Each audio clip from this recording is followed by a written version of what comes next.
Hello, everyone, and welcome to Latinx Spring Fling edition of Top Drinks and Tapas. I am Timothy, and I am the Assistant Director of Constituency Engagement for the NC State Alumni Association. Today, we have so many recipes for you, from two drinks to a couple of appetizers that you all can use for game days or Day of Giving, which is today's the day after Day of Giving. You can use this anytime that you show please.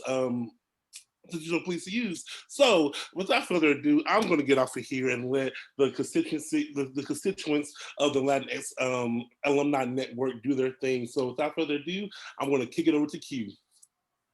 Thanks, Timothy. Hey, y'all, this is Q or Quautli Olivieri. It's really awesome to be with y'all tonight. Welcome to Spring Fling, Drinks and Tapas. Tonight we have a few great food treats that Cindy's gonna walk us through later, but we're gonna start out with some drinks because if you're gonna wait for something to be cooked, you gotta be drinking something. You gotta start with something, y'all. I mean, and to me, drinks are the real moneymaker.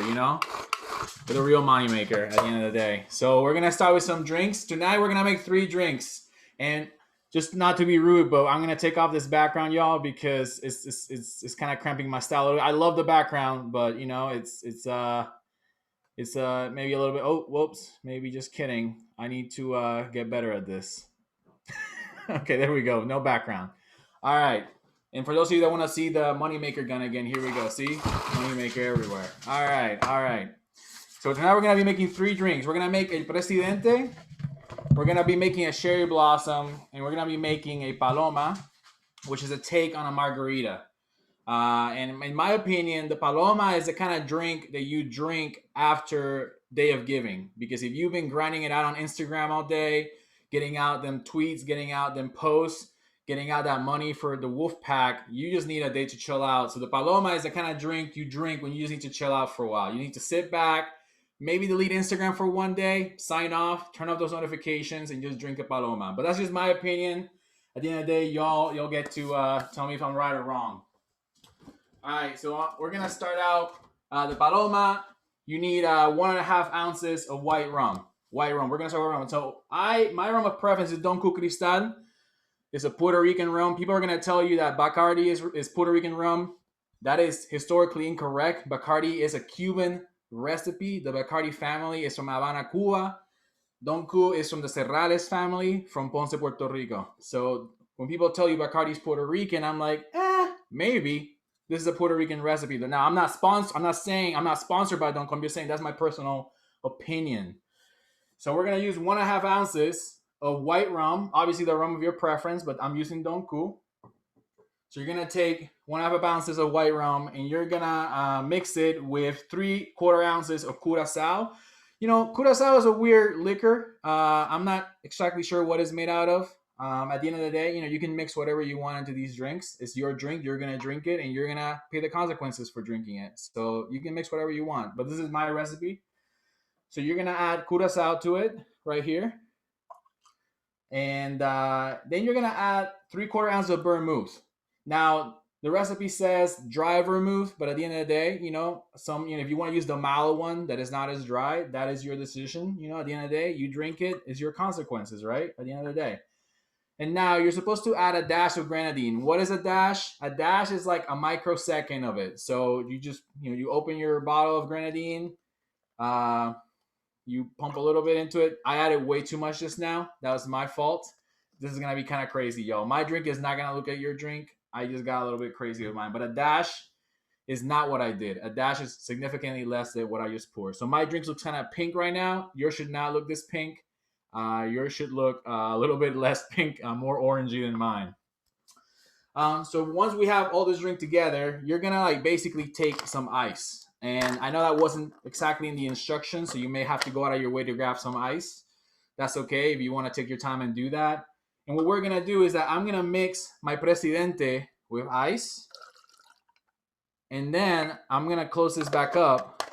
And I'm going to let this chill for a little bit, because you're supposed to drink the Presidente kind of chilled. So you're just going to let it chill for a while. You can put it back. If it's a plastic container, you can put it back in the freezer. We can just let it hang out. We're going to let this one hang out right here on the side for a little bit. I'm honestly I'm gonna forget that it's there. So when I'm looking for it later on, you can be like, hey, Quality, it's to your left. You whatever, my right, your left, my right. Uh, before we move on to the next drink, well, you guys catch up for a little bit, and if you have any questions, feel free to maybe put them in the chat. I don't know what might be the best way to handle the questions. Andrea, you said you did not know. I don't know where I lost you, but I didn't know the background of Bacardi and it being Cuban at oh, all. I'm there you go. learning. Bacardi is Cuban, Don Cruz Puerto Rican. Now, let me add some history to that. The largest Bacardi distillery is in San Juan, Puerto Rico. So Bacardi is primarily produced in Puerto Rico, but the recipe is a Cuban recipe. I just gotta be real. I gotta be real to my roots. Don Cruz Puerto Rican, Bacardi Cuban. A little bit of history while our Presidente chills. El Presidente was one of pre-Cuban Revolution cocktails that were famous in Havana, Cuba. Obviously, we have the Cuba Libre, or well, not the Cuba Libre. You have the Mojito, you have the Daiquiri, and the third big cocktail to come out of pre-revolution Cuba was the Presidente. It was supposed to be named in honor of the Cuban president around the 1920s and 1930s. It was one of those cocktails that was forgotten. Like people just didn't really carry it on. Daiquiri carried on, Mojito carried on. And then in New York, in the New York scene, I think, or the Miami scene, the Cuba Libre was born in for the expats. But the Presidente was kind of forgotten. So I kind of dug this out of history a little bit. So we'll see if we like it. And if you like it, you can try it out later on. All right, well, as the Presidente chills over here, we're going to move on to the second drink. The second drink of the night is the Cherry Blossom. When do you drink the cherry blossom? Well, you drink the cherry blossom when you're trying to be just kind of fun. You're trying to be, you're trying to chill. You haven't had a rough day. You've had a good day. You've had a good day, and you're trying to reward yourself for having a good day. The Paloma is what you drink after a rough day. So depending on what you feel like today, that's why for this one you kind of had an option. You can make a cherry blossom. You can make the Paloma. I had both a good day and a bad day. I have like both in one, so I'm gonna make both for y'all. So for the cherry blossom, we're gonna start by mixing together 1.25 ounce of 1800 tequila. Now let me show you what my 1800 tequila silver looks like. Obviously, you can use whatever tequila you want, but this is 1800 tequila right here, silver. It's really good. It's probably my favorite tequila that is not like a local thing, like a local like regional product. This is probably my favorite like national brand tequila. And we're gonna mix 1 ounce of lime juice to our tequila. Boom, right there. And then we're gonna add a 1 ounce of grapefruit juice. And to that, we're gonna add a 1/4 ounce of grenadine. So if to the Presidente you add 1 dash of grenadine, a 1/4 ounce is probably like 2 dashes of grenadine. And hopefully I won't overflow mine like last time. Here we go. All right, that was like that was a 1/4 ounce right there.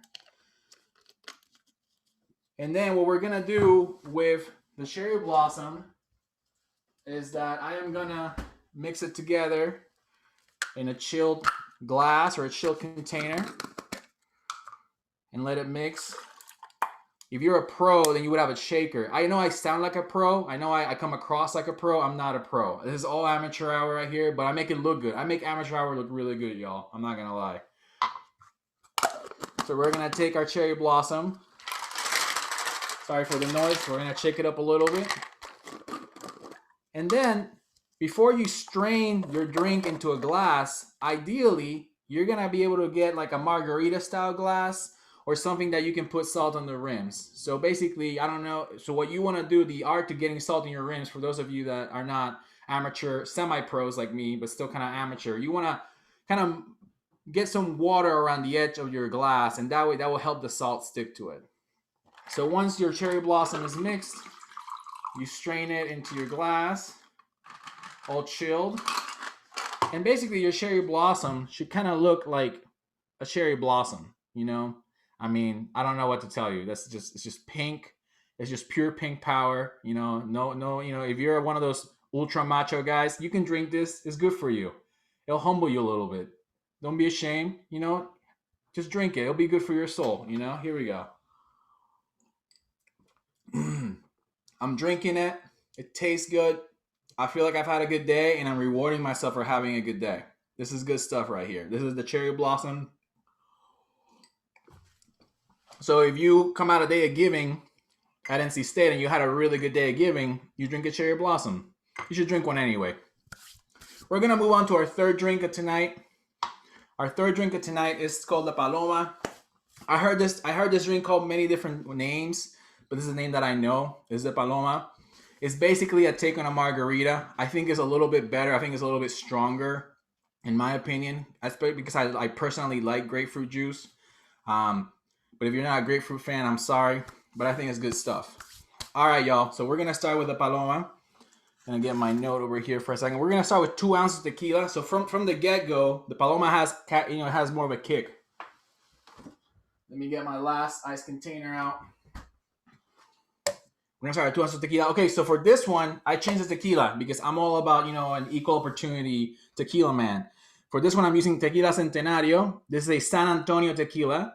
I bought this when I was out on a work trip in San Antonio, and I asked the guy at the liquor store, I'm like, what is the best tequila you can get me in San Antonio? He goes back and he says, here, Centenario Plata. And I'm like, all right, he may have been lying to me. I don't know. But I like to believe people are being honest with me. So this is what I got in San Antonio, and I like it. It's a good tequila. I'm a fan. So you're going to get the 2 ounces of tequila, and you're going to mix them into a container.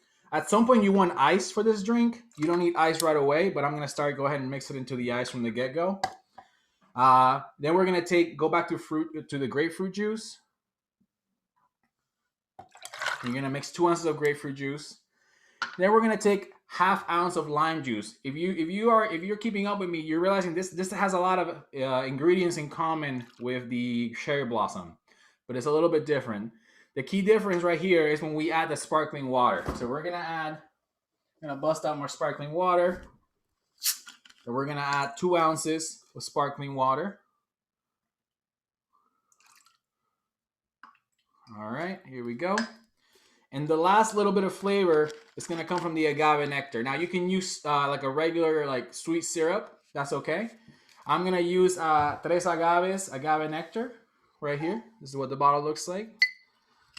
And you're gonna add just a 1/4 ounce of agave nectar, not too much. It's a pretty strong flavor.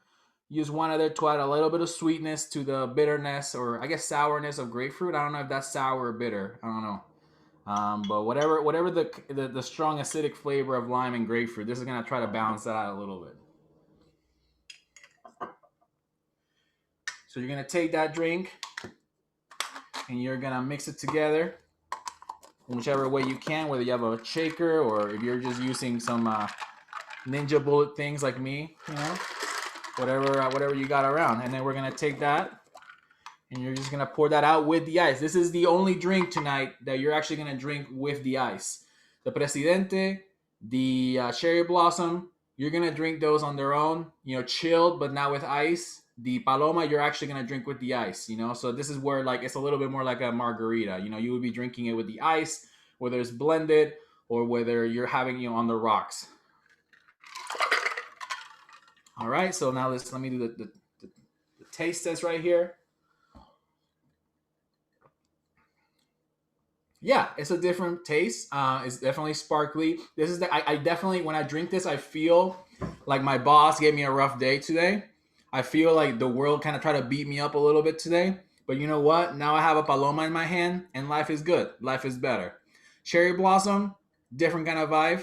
Paloma, it's like, my day has been a little bit tougher than a cherry blossom kind of day. All right. Now, we have not forgotten about the Presidente. The Presidente is chilling over here on the left. So I'm going to grab the Presidente that's been chilling for the last few minutes. And I'm going to strain it into its own glass.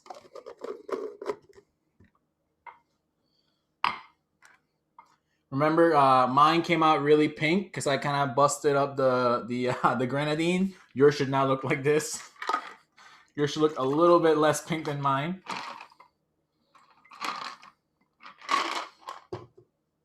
All right, let's try it out. Let's check it out. Let's see what's going on. It's all right. You know, it's a more classy taste. You know, if I'm doing a business deal in pre-revolution Cuba, this is probably what I'm drinking. I get it. You know, if I'm showing up in Havana in a suit and a Panama hat and I'm ready to make business, you know, maybe move around some cane sugar, you know, move around big bucks, I'm probably drinking a Presidente. I get it. I know what it's called. I can also imagine why it was forgotten, why, you know, the mojito and the daiquiri made it to the present, but the Presidente was kind of forgotten. I understand it's not a memorable taste, but it's still a good taste. And I get it. It's all good. All right, y'all. So that's what we got going on tonight as far as drinks. We had a Presidente, Cuba's forgotten cocktail from the pre-revolution era. We have a Cherry Blossom, by the name of it, the kind of drink that you drink when you've had a fantastic day and you just need to keep it going. And then we have the Paloma, the kind of drink that you have when life has tried to knock you out, but it hasn't knocked you out yet, because if you were knocked out, you wouldn't be able to drink this, and yet you're drinking it, so you must not be knocked out. On that note, that's what we got for the drinks tonight, y'all. I guess I'm passing it over to Cindy. Cindy, are you ready for us? Or maybe Tim. I don't know, Timothy. I don't know if you want it back before it goes to Cindy. I don't know. But thanks, y'all. My name is Quality once again. I'm up, you know, if you want to reach out to me on the DL, let me know. Peace. Thank you so much. Timothy, did you have anything to say? So you unmuted yourself. Right ahead. All right. So tonight we're going to make 2 dishes. One is an arepa, and I'm going to do it 2 ways, more of like a party snack, and then also like, this is my dinner, so we're going to make it like more dinner style. And then we're going to do more of like a festive, like Easter kind of treat, and those are copados. So we're going to make them kind of at the same time because they have different cooking times. So the first thing we're going to do is we're going to preheat our oven to 350 for the cocada. Let me go ahead and do that. So while that oven preheats, what we're going to do as well is we're going to make the base for the arepa. Now, I'm going to start off with the supplies that you're going to need, and then the ingredients, and then we'll get started. So the first thing you're going to need for the arepas is a cooking pan. You're going to need a large bowl. You're going to need a large spoon or something to, or a spatula to kind of mix it around, or you can use your hands. This one is neither or. I like to do the party versions with an ice cream scoop, so it's kind of measured. Or you could just use like a regular spoon to measure out the pieces. And then a spatula, that way, you know, when it's frying, you don't obviously have to touch it with your hands. And then for the party option, some toothpicks. So we'll go ahead and get started with that. The ingredients, you are going to want a cup of water. You're going to need some sea salt, which I just lost because I was salting the rim of my glass. Grab that. And want some salt. You are going to want masarepa. And you're going to want some cheese. And you can pretty much use whatever cheese you want to use. And you can use it both in the batter and on top. I like to do both because I love cheese. And then if you want to make it a meal option like I'm going to do, then you can add some eggs. So while we'll go ahead and get started on the actual process. So we're going to start with 1 cup of warm water into the mixing bowl.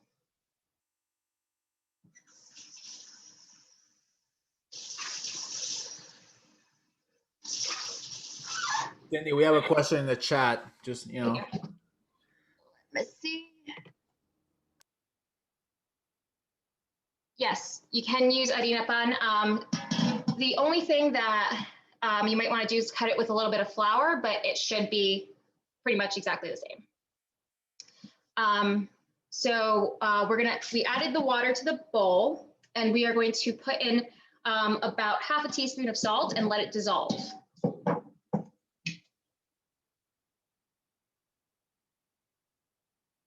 All right. Actually, I'm going to turn my camera down so you can see what I'm doing. There you go. Can you see that? All right. Yes, we can. So right now, you probably can't see it, but there's some salt kind of at the bottom. What we want to do is just go ahead and mix it so it dissolves in the water. All right, that looks good to me. There's a couple grains, that's okay. All right, so then what we're gonna do next is we are going to get the arepa harina or masa arepa, and we are going to stir it little by little into this bowl. So the first thing we're gonna do is I'm actually gonna grab a smaller bowl, which I didn't tell you to do, and measure out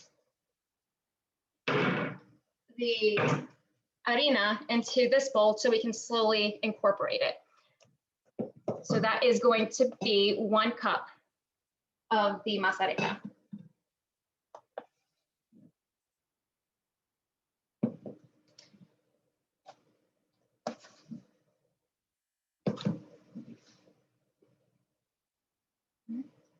Side.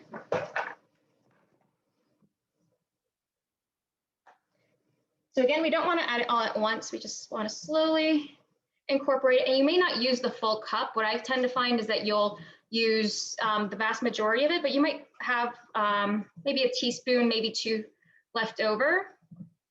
And you just want to get it to a nice doughy consistency.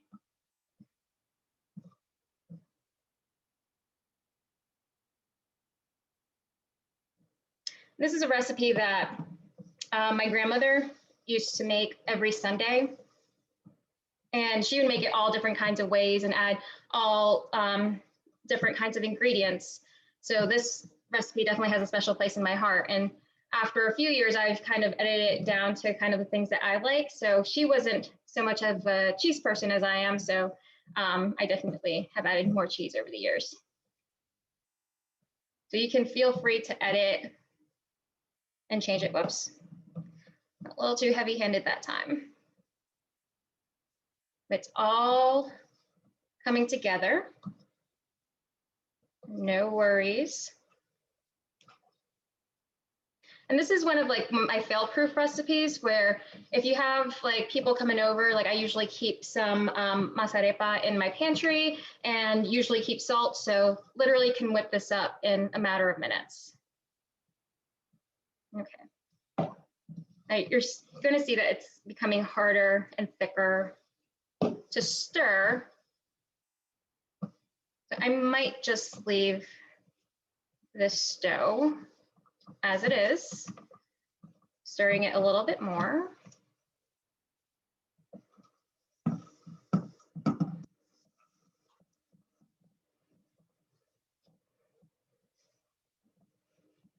Okay, so right now, as I'm stirring it, there's like really thick portions, and then there's like a nice little pool of water. We need to get rid of that pool of water, so I'm going to go ahead and add some more. Right now I have that much left. Cindy, your fans have a question for you. They want to know what's your favorite combination. Oh, my favorite combination. It's a little weird.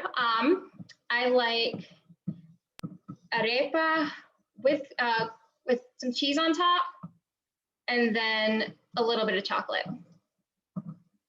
Some salty, some sweet. All right, so there is still just like the teeniest bit of water, but we're gonna let this sit for a few minutes. And while we let this sit, we're gonna start heating up the pan that we're gonna cook this in. So I'm gonna move the camera back up, move this to the side. And in the pan, we just want a little bit of oil to cover the bottom. I would say maybe like a teaspoon, maybe 2, just to cover your pan, depending on what size pan you're using. And you're gonna want to turn your stove to medium heat.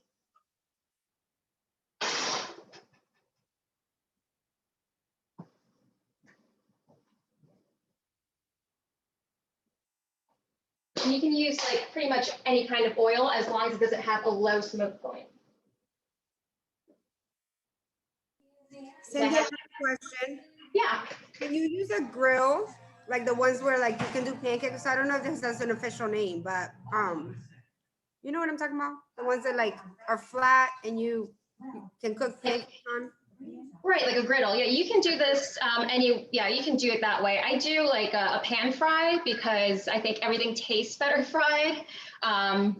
I do it for, like, when I'm making this dish, it's usually, you know, maybe I stayed out too late the night before, and in the morning, I just want to whip something up real quick. So usually when I'm making this dish, it isn't for health reasons. It's to make it taste good. So yeah, you can absolutely do it on a griddle. You can do it in George Foreman. You can do it on a grill outside. You can cook this, like, pretty much if there's a heat source, you can do it in the oven. You can pretty much do it that way. I will say the pan fry is the fastest way to do it. And you can also deep fry it, but I'm not going to do that today. Be a little bit more health conscious there. All right, so while the pan heats up, we are going to move and we are going to do, we're going to cut the cheese that we're going to use on top for the meal version if you're doing it this way. So I got some queso fresco here, and all I'm going to do is I'm going to slice it into pieces, I would say maybe like 1/8 of an inch, and they're going to be, like, they can be as long as the entire package. So you can make the pieces as big or as little as you want. So I'll go ahead and do that. Got to grab a knife. Right here.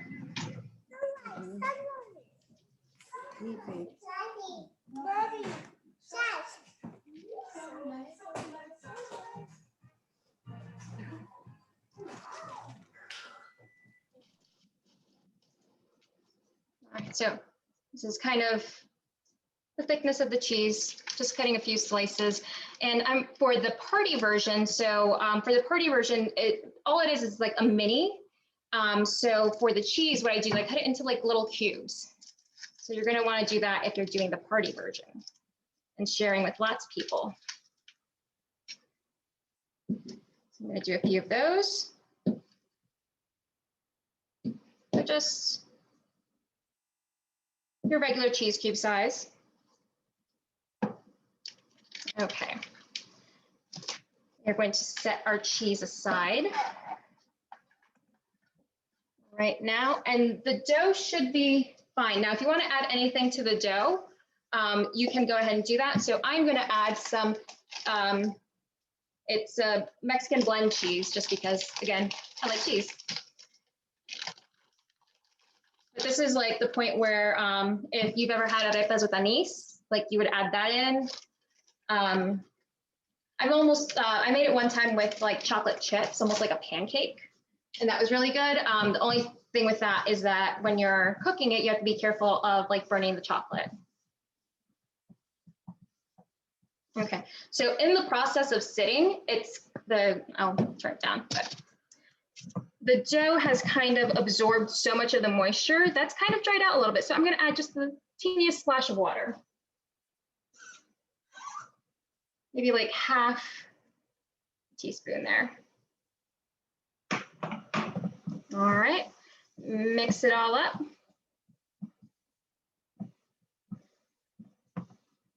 All right, so for the party version, I'm actually going to move my pan over here so you all can see. You definitely don't want to do this part at home. You want to keep your pan on the stove where it's nice and hot. Should be nice and hot by now. For the party version, I'm just going to grab my scoop and I'm going to just make a little guy.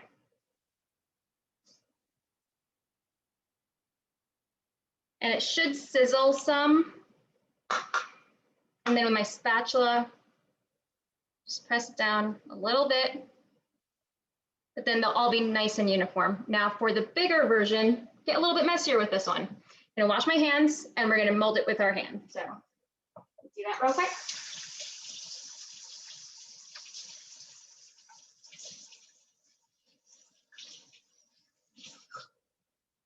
And this is the part that has like the amazing childhood memories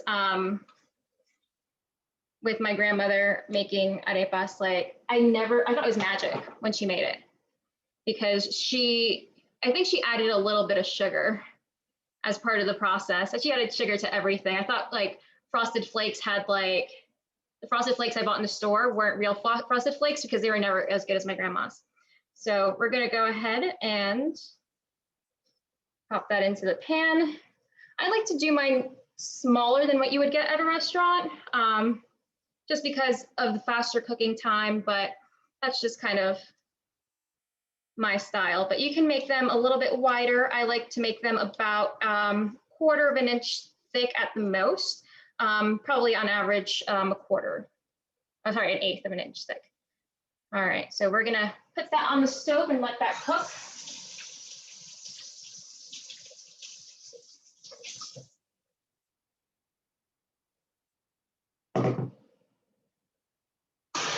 And by now, so that's going to cook for about 5 to 10 minutes. And this time we're going to use this time to make the cocada and then put that in the oven. By that time, our arepas should be ready for a flip. So if you have your recipe, we'll go ahead and move there, and I will walk through everything you'll need for that recipe. Let me find my little piece of paper. Now, I mentioned to everyone that I'm like a grandma with recipes. I have like my recipe books with my notes and all of that stuff, but for like this kind of occasion, like I print them out and I need to have it like right in front of me. And I have this in my recipe book with all my notes. And that's something that like I share with my friends digitally, but like if you ever need a good recipe, like I got you covered. So for the cocada, we are going to need another large bowl, a spatula, a large spoon, or one of those like cookie batter scoopers. You're gonna need a baking pan or sheet, and I covered mine in aluminum foil. I always do that. And if you are doing our more festive version, which are also gonna be minis, then you'll want like a plastic sandwich bag and some little scissors. And the ingredients are going to be, and we can start with the ingredients. I misplaced my cooking spray, so you'll need cooking spray. And I just can't find mine at the moment. You may just use a little bit of oil. Let's go ahead and do that. Oh, here it is. Never took it out of the pantry. So we're gonna spray our pan. All right, set that aside. And we're gonna take our sweetened condensed milk and our coconut flake, and we're gonna mix it together in a bowl. So let me grab a bowl and we can do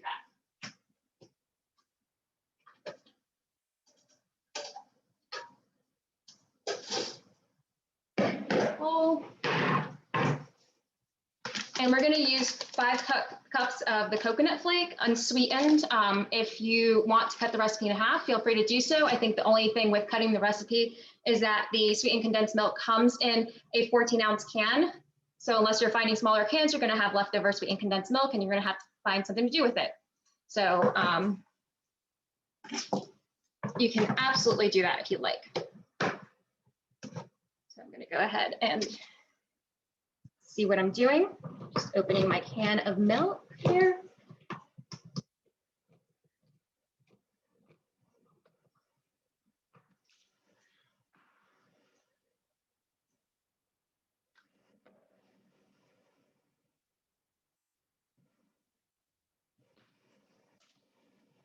This may be a little bit of a messier way to do it, but I like to let the milk fall out kind of on its own, just while I do other things.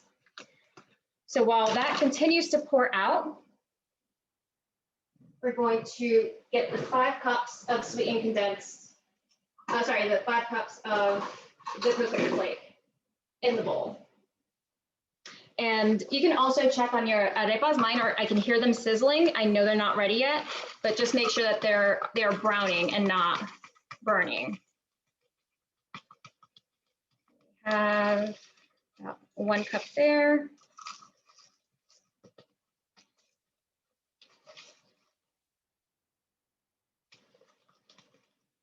That's okay. It might just end up being this whole bag.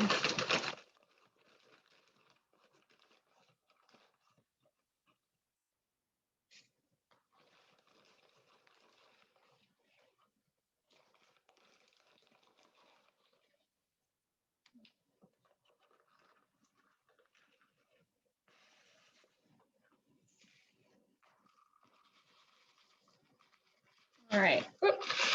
So that is our coconut flake. And essentially is the whole bag that I bought. It's gonna add some more for flavor. Why not? All right, so most of the milk has come out.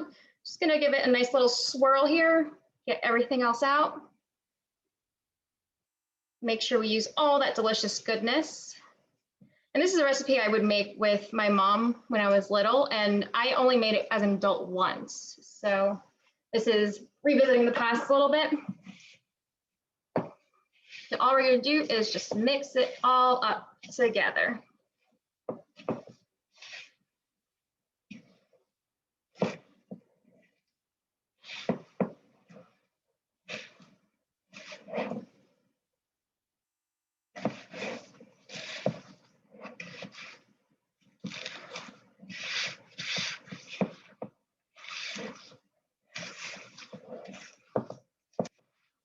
This is a great Easter recipe for kids because like we're gonna do later, we're gonna decorate a few.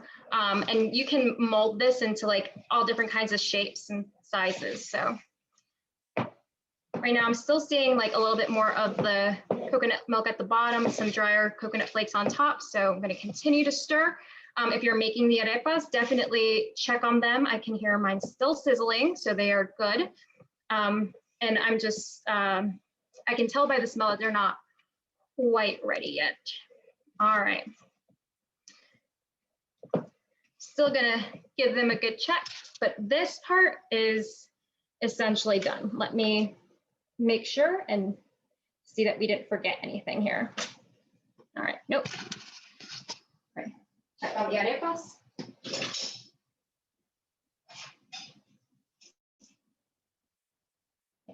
So yours should be a little bit browner because you never took the pan off the heat, but mine are kind of browning. They still need a little bit more time, but I'm gonna go ahead and flip them. And that one got stuck to the, I had one break apart, and that happens. Usually I'm just making these for myself and friends, so I always make an extra as a just in case, like one breaks.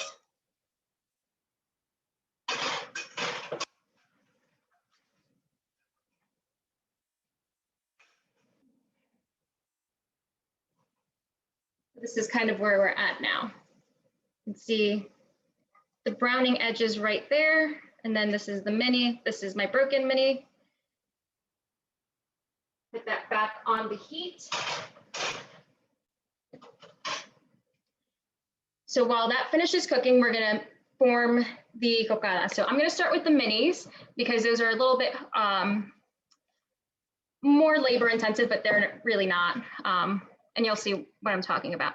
So we have our nice mixture right here. Now I'm gonna grab my little ice cream scooper. I love anything that like offers like consistent measurements for cooking, because Lord help me if like I'm trying to make something, like the first one is going to be like the exact measurement I need it to be, and then like everything after that is just going to be a disaster. So any help I can get, I will take. So I'm just going to make like 4 of these minis. Just scoop them onto my sheet pan, leaving some space in between. And we're going to finish molding them with our hands. So just make sure the edges are all together. And then essentially like a thumbprint cookie, we're going to do the same thing here. Just going to push our thumbs in there and then raise the edges just a little bit. Make them a little bit pretty. These are going to be our nice little Easter ones. These are little Easter baskets or Easter nests. Just press on there.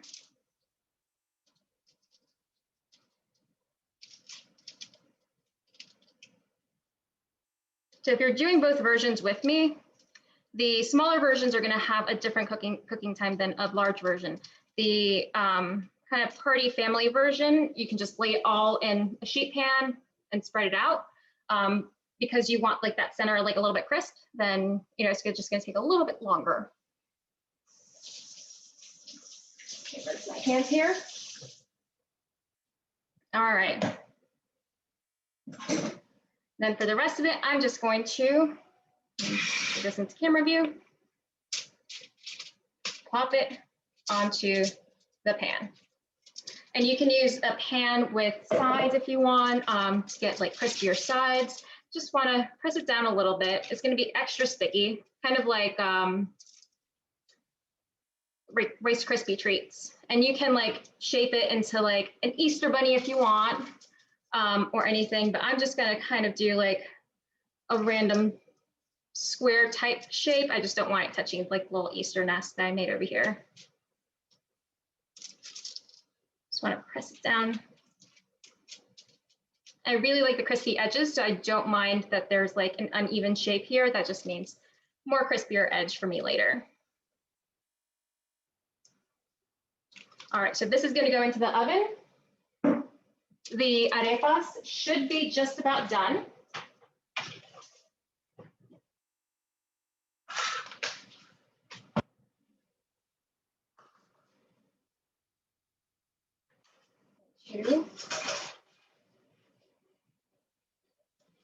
Go ahead and flip that. If you want to cook it more, go ahead and cook it more. For these dinner size version ones, this is where I would kind of go ahead and like add my longer pieces of cheese. And then for the party versions, what I would do is go ahead and put that to grab.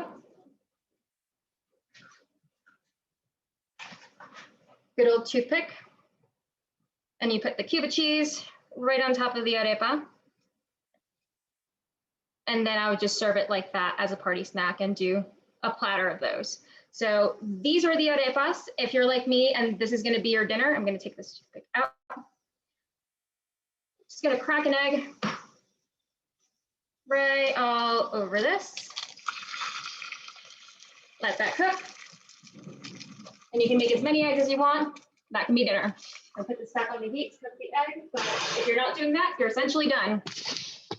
Now the cocada is going to need like another like 10 or 15 minutes in the oven. I realize that we're at 7:56 here, so if you need to go, then you can absolutely, let that sit in the oven.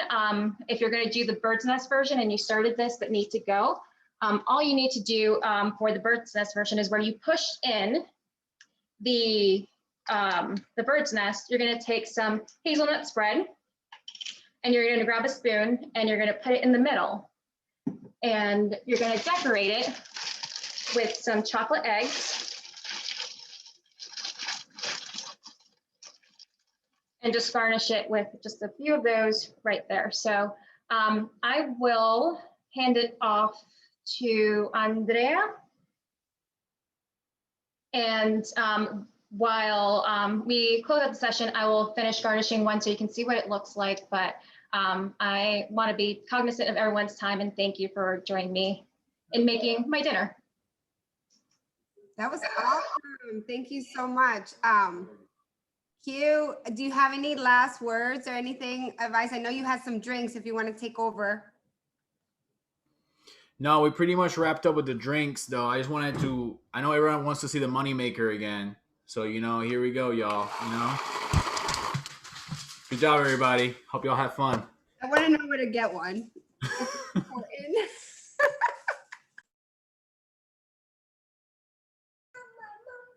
I think that's a wrap for us, guys. Thank you so much for allowing us to have another session of Tapas with Lan. We will be doing this often. I want to give a shout out to our two wonderful presenters tonight, Q and Cindy. You guys were incredible, literally Food Network level. Somebody put it on the chat. So thank you so much and hope you guys can join us next time.